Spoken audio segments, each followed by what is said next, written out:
গভীর রাতে দেশে ফিরে উষ্ণ সংবর্ধনা পেল নারী ফুটবল দল।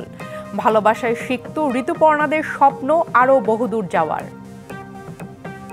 বাংলাদেশি মেয়েরা জানে কিভাবে কঠিন পরিস্থিতি ফাইট করতে হয়।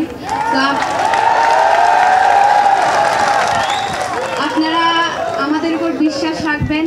আমরা আপনাদেরকে নিরাশ করব না। আমরা শুধু এশিয়া না, আমরা বিশ্ব মঞ্চে বাংলাদেশকে নিয়ে যেতে চাই। গভীর অনিশ্চয়তায় আর্থিক খাতের সংস্কার, ডিপ ফ্রিজে অর্থনৈতিক শ্বেতপত্র, প্রস্তাবিত বাজেটে আসেনি নীতিগত সংস্কারের দিক নির্দেশনা। ডেঙ্গুর বিস্তার ঘটছে রাজধানীর বাইরে। 6 মাসে 78% আক্রান্ত বিভিন্ন জেলায়। পরিস্থিতি সামাল দেওয়ার সক্ষমতার কথা বলছে স্বাস্থ্য অধিদপ্তর। দীর্ঘদিন ধরে রাস্তার কাজ চলায় দুর্ভোগে রাজধানী পোস্তগোলার বাসিন্দারা। ভোগান্তির সাথে ঘটছে দুর্ঘটনাও।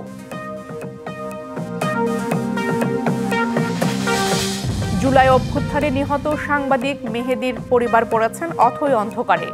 2 সন্তান নিয়ে দিশেহারা তার স্ত্রী।